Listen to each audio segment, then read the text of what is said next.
Okay बच्चों, जैसा कि मैंने आपको पिछले क्लास में बताया है कि आपके सिलेबस में 3 प्रकार की एकक कोष्ठिकाएं हैं। पहला सरल एकक कोष्ठिका, दूसरा फलक केंद्रित एकक कोष्ठिका और तीसरा अंतः केंद्रित एकक कोष्ठिका। ओके बच्चों, तो आइए आज मैं इन तीनों के लिए संकुलन क्षमता का मान कितना होता है बताने जा रहा हूँ। आप ध्यान से बोर्ड पर देखिए। ओके बच्चों, तो आज सबसे पहले मैं आपको बताऊंगा सरल एकक कोष्ठिका की संकुलन क्षमता का मान कितना होता है। ओके बच्चों, तो संकुलन क्षमता पीई बराबर पैकिंग एफिशिएंसी। संकुलन क्षमता का जो फार्मूला होता है परमाणु द्वारा घिरा आयतन बटे एकक कोष्ठिका का आयतन। परमाणु द्वारा घिरा आयतन बटे एकक कोष्ठिका का आयतन।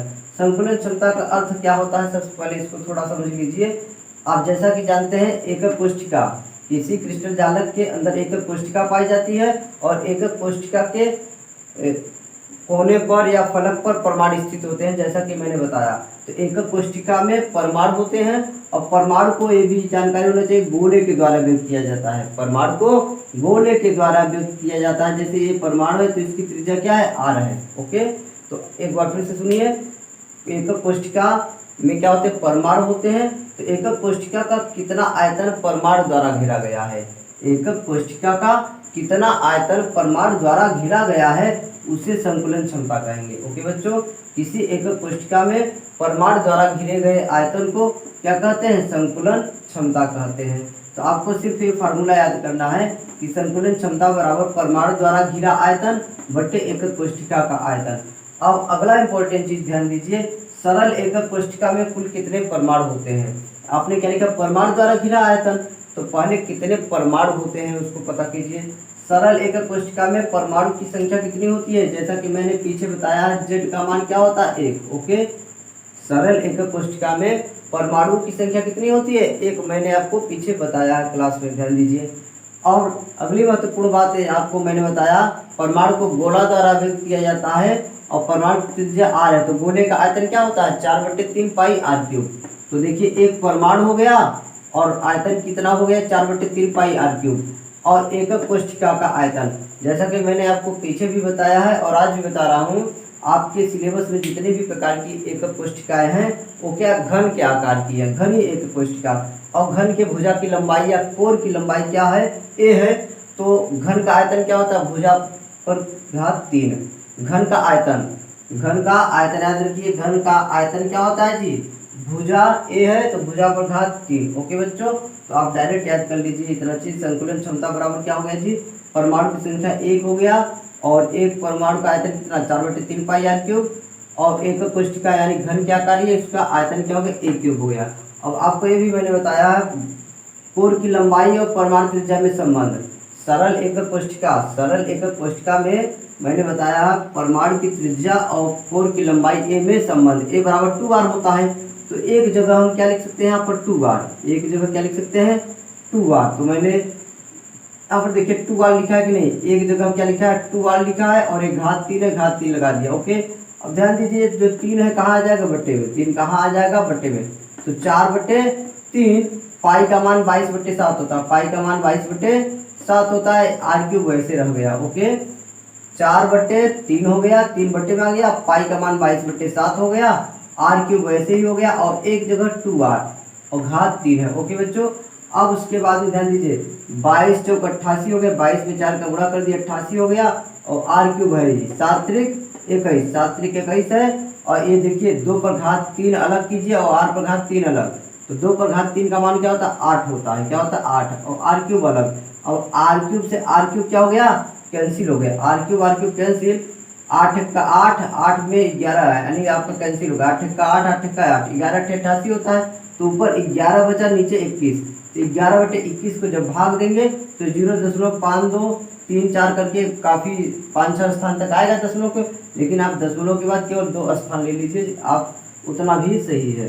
तो जब 21 से आप 11 को भाग देंगे, 21 से 11 को भाग देंगे तो 0.52 आया। ओके, तो अतः सरल एकक कोष्ठिका या सीसी जिसे शॉर्टकट में कहते हैं के लिए संकुलन क्षमता का मान 52%। ये क्या है, अब इसमें दशमलव में है वैल्यू, परसेंटेज में बदलने के लिए 100 का गुणा करना पड़ता है आपको, जैसा कि पता है किसी भी दशमलव संख्या को या भिन्न को प्रतिशत में बदलने के लिए 100 का गुणा करते हैं। इसमें जब 100 का गुणा करेंगे तो दशमलव खत्म हो जाएगा, 52% हो जाएगा। ओके, तो अब डायरेक्ट याद रखिए सरल एकक कोष्ठिका के लिए संकुलन क्षमता कितनी हो गई, 52% हो गई। और रिक्तिका यानी खाली स्थान, रिक्तिका का मतलब जो है कितना खाली जगह है, 48%, क्योंकि दोनों को मिलाकर के तो क्या होता है 100%, 52 और 48 जोड़ेंगे तभी तो 100% होगा। तो अब याद रखिए संकुलन क्षमता कितना होता है 52%, और रिक्तिका यानी खाली स्थान क्या हो गया 48%, किसके लिए, सरल एकक कोष्ठिका के लिए। ओके बच्चों, तो इसको नोट कर लीजिए, फिर मैं आप लोगों को फलक केंद्रित के लिए बताने जा रहा हूँ। ओके प्यारे बच्चों, तो देखिए अब मैं आप लोगों को फलक केंद्रित एकक कोष्ठिका की संकुलन क्षमता कितनी होती है बताने जा रहा हूँ। ओके, तो देखिए ये आप फार्मूला समझ चुके हैं। संकुलन क्षमता बराबर क्या होता है, परमाणु द्वारा घिरा आयतन बटे एकक कोष्ठिका का आयतन। यानी आपको सबसे पहले ये पता करना है फलक केंद्रित एकक कोष्ठिका में परमाणुओं की संख्या कितनी होती है। आप याद रखिए संकुलन क्षमता पता करने के लिए आपको अंश में क्या लिखना है, परमाणु द्वारा घिरा गया आयतन। तो पहले आप परमाणुओं की संख्या पता करेंगे, और आपको मैंने बताया फलक केंद्रित एकक कोष्ठिका में FCC में परमाणुओं की संख्या क्या होता है, 4 होता है। परमाणुओं की संख्या क्या होता है, 4 होता है। आप ऑलरेडी ये पढ़ चुके हैं। फलक केंद्रित एकक कोष्ठिका में कुल कितने परमाणु होते हैं जी, 4 होते हैं। पिछले वीडियो लेक्चर में मैं ये बता चुका हूँ। ओके, तो ध्यान दीजिए एक परमाणु द्वारा घिरा गया आयतन 4/3 पाई r क्यूब, तो 4 परमाणु द्वारा घिरा गया आयतन 4 का गुणा हो गया। और एकक कोष्ठिका का आयतन शुरू में a क्यूब लिखा जाएगा, क्योंकि एकक कोष्ठिका घन के आकार की है और घन के भुजा की लंबाई क्या है, a है, तो भुजा प्रघाते 3। ओके, तो आपने ये लिख दिया। अब आगे ध्यान दीजिए सरल आप फलक केंद्रित एकक कोष्ठिका, फलक केंद्रित एकक कोष्ठिका के कोर की लंबाई और परमाणु त्रिज्या में संबंध, कोर की लंबाई और परमाणु त्रिज्या में संबंध मैंने ये बताया था। तो a बराबर 4r/2, तो a का मान यहाँ देखिए 4r/2 हो गया है, और घात 3 है तो घात 3 लगा दिए। अब उसके बाद देखिए 4 जब 16 हो गया, और ये 3 हमेशा नीचे आ जाएगा, 4 जब 16/3, 16/3, पाई का मान 22/7, पाई का मान क्या होता है 22/7 होता है, r क्यूब वैसे रह गया। अब यहाँ ध्यान दीजिए a का मान क्या हो गया 4r/2, 4r/2 और घात 3 है, घात 3 लगा दिए। अब करने में 2 पर घात 3 का मान क्या होता है, 3 बार इसको लिखेंगे, 3 बार इसको लिखेंगे तो इसका मान क्या हो जाएगा 2। ओके, कर्ण में 2 में कर्ण 2 का गुणा करते 2, तो आपका क्या बचा, एक 2 कर्ण 2, ये 2 बन गया, एक कर्ण 2। ओके, तो ये कहाँ चला जाएगा ऊपर, तो 2 कर्ण 2 कहाँ चला गया ऊपर, और 4 चौक 16 चौका 64, और r क्यूब वैसे रह गया। अब देखिए r क्यूब से r क्यूब क्या हो गया, कैंसिल हो गया। अब यहाँ पर 16 का 16 चौका 64। ओके, ध्यान दीजिए। अब उसके बाद में 2 1 का 2, 2 दूनी 4। ओके, फिर 2 1 का 2 हो जाएगा, और 2 11, ओके 22। तो यहाँ पर क्या बचा, ध्यान दीजिए अंश में 11 और एक कर्ण में 2, तो आप 11 गुणित कर्ण में 2 का मान 1.41 होता है, कर्ण 2 का मान 1.41, 11 का 11, तो 21, 21 का 21 बचा। यहाँ पर क्या हुआ 21 बचा। जब 11 में इतने का गुणा करेंगे तो 11 1 का 11 हो जाएगा, 11 का 11, 11 से 44 हो गया, 44 से 45। ओके, 11 1 का 11, 11 से 44 से 45, 11 का 11, 11 4 15 हो जाएगा। ओके, अब दशमलव कई अंक पर है, 2 अंक पर है।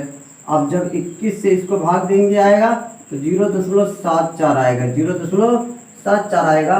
इसका मतलब पैकिंग एफिशिएंसी का मान कितना हो गया, आप याद रखिए संकुलन क्षमता का मान FCC के लिए, किसके लिए जी, FCC के लिए 74%। क्या हो गया 74%, आप याद रखिए। ओके, फलक केंद्रित एकक कोष्ठिका के लिए पैकिंग एफिशिएंसी का मान कितना हो गया FCC के लिए 74%। 100 का गुणा कर देंगे तो ये क्या हो जाएगा 74% हो जाएगा। तथा वाइड रिक्तिका, रिक्तिका आप समझ लीजिए, रिक्तिका क्या हो गया 26%। क्या हो गया 26, देखिए 74 में 26 जोड़िए, 6 4 10, 7 2 9 1 10, 100 हो जाता है। तो याद रखिए FCC के लिए जो संकुलन क्षमता होता है 74%, तथा रिक्तिका यानी वाइड कितना होता है, खाली जगह कितना होता है 26%। ओके बच्चों, तो आप इसको नोट कर लीजिए, फिर मैं लास्ट आपको बता दे रहा हूँ अंतः केंद्रित के लिए संकुलन क्षमता का मान। ओके प्यारे बच्चों, तो ध्यान दीजिए, अब मैं आप लोगों को बताने जा रहा हूँ अंतः केंद्रित एकक कोष्ठिका की संकुलन क्षमता। ओके, तो ये फार्मूला आप समझ चुके हैं, परमाणु द्वारा घिरा आयतन बटे एकक कोशिका का आयतन। अब जैसा कि मैंने बताया, संकुलन क्षमता पता करने के लिए सबसे इम्पोर्टेंट बात याद रखिए पहले कि उस एकक कोशिका में कितने परमाणु हैं। परमाणु द्वारा घिरा आयतन यानी परमाणु की संख्या पता करेंगे। तो आपको मैंने बताया है अंतः केंद्रित एकक कोशिका में Z बराबर यानी परमाणुओं की संख्या कुल कितनी होती है, 2। अंतः केंद्रित एकक कोशिका में कुल परमाणुओं की संख्या Z बराबर क्या होता है, 2 होता है, जैसा कि मैंने पिछले वीडियो लेक्चर में बताया। ओके बच्चों, अब Z का मान क्या हो गया, 2 हो गया है, यानी कुल कितने परमाणु होते हैं, 2। एक परमाणु द्वारा घिरा गया आयतन ये होता है, तो 2 परमाणु द्वारा घिरा गया आयतन 2 का गुणा हो गया। और मैंने बताया ये एकक कोशिका घन क्या आकार की है, इसलिए एक क्यूब है। ओके, अब यहाँ पर ध्यान दीजिए 4 दूनी 8 और बट्टे में 3 कहाँ आ जाएगा, नीचे। 4 दूनी 8 बट्टे 3 हो गया, और पाई का मान 22/7, पाई का मान जो है 22/7। आर क्यूब वैसे है।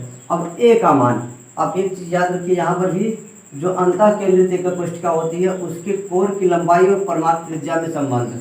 अंतः केंद्रित एकक कोशिका के कोर की लंबाई ए और परमाणु त्रिज्या में रिलेशन ये होता है। ओके, फलक केंद्रित में यहाँ पर कर्ण में 2 था, और यहाँ पर क्या है, यहाँ पर करणी में 3 है। ओके, तो ए का मान 4r बटे करणी में 3 यहाँ पर रख दिया गया। ओके, अब इसके बाद में ये क्या हो गया, 8 गुणित 22 गुणित आर क्यूब वैसे रह गया। अब ध्यान दीजिए एक करणी में 3 नीचे है तो कहाँ जाएगा, ये ऊपर जाएगा घात 3 बन करके। तो करणी में 3 पर घाते 3 का मान क्या होता है, 3 करणी में 3 होता है, जैसा कि मैंने पीछे बताया। करणी में 2 था तो 2 करणी में 2, ऐसे करणी में 3 है तो क्या हुआ है, 3 करणी में 3 हो गया। तो 3 करणी में 3 कहाँ चला गया, ऊपर चला जाएगा। आर क्यूब 22 8 गुणित 22 आर क्यूब 3 करणी में 3 और 3 सते 21 और 4 पर घात 3 का मान 4 चौक 16 चौका 64 और आर क्यूब ऐसे ही रह गया। तो आर क्यूब से आर क्यूब कैंसिल हो गया, 8 × 64 हो गया, ये देख रहे हैं। अब इसको 2 1 का 2 2 1 का 2 2 चौक 8। ओके, तो आप इसको नोट कर सकते हैं। आगे क्या बचा आपका 11, यहाँ क्या बचा 11 तिया 33, 11 तिया 33 बचा, 33 और करणी में 3, 33 करणी में 3, या आप इसका वैल्यू रख दीजिए। देखिए 11 तिया 33 और एक करणी में 3 का मान होता है 1.73, 1.73, 11 तिया 33 करणी में 3 का मान 1.73, यहाँ 21 गुणित 4 बचा है, 21 गुणित 4 तो क्या हो गया, 4 1 का 4, 4 दूनी 8, 84। ओके, अब इसको जब हल करेंगे, जब इसको हल करेंगे तो आएगा 0.68, 0.68 आएगा। ओके, अतः आप याद रखिए पैकिंग एफिशिएंसी संकुलन क्षमता का मान किसके लिए, बीसीसी के लिए। बीसीसी इसको शॉर्टकट में क्या कहते हैं, बीसीसी कहते हैं। क्या कहते हैं, बीसीसी। अंतः केंद्रित को शॉर्टकट में क्या बोला जाता है, BCC, body centred cubic unit cell. Okay, तो इसके लिए संकुलन क्षमता का मान क्या होता है, 100 का जब गुणा करेंगे तो क्या हो जाएगा 68%, क्या हो जाएगा 68%, तथा रिक्तिका वाइड क्या हो जाएगा जी 32%। रिक्तिका आप याद रखिए, इसमें रिक्तिका कितना हो जाएगा जी 32%। ओके, 8 2 10 6 3 9 10, यानी जब 68 में 32 जोड़ेंगे 100 हो जाएगा। तो आप याद रखिए अंतः केंद्रित के लिए संकुलन क्षमता का मान 68% तथा रिक्तिका वाइड कितना होता है 32%। ये आपका फाइनल आंसर है, नोट कर लीजिए। तो आपने ध्यान दिया होगा सरल एकक कोशिका में संकुलन क्षमता का मान क्या है 52%, यह सीसी के लिए 52% हो गया आपका, ठीक है। और एफसीसी के लिए आपका कितना हो गया 74% हो गया, और आपका बीसीसी के लिए हो गया संकुलन क्षमता का मान 68%। ये तीनों आप याद रखिए।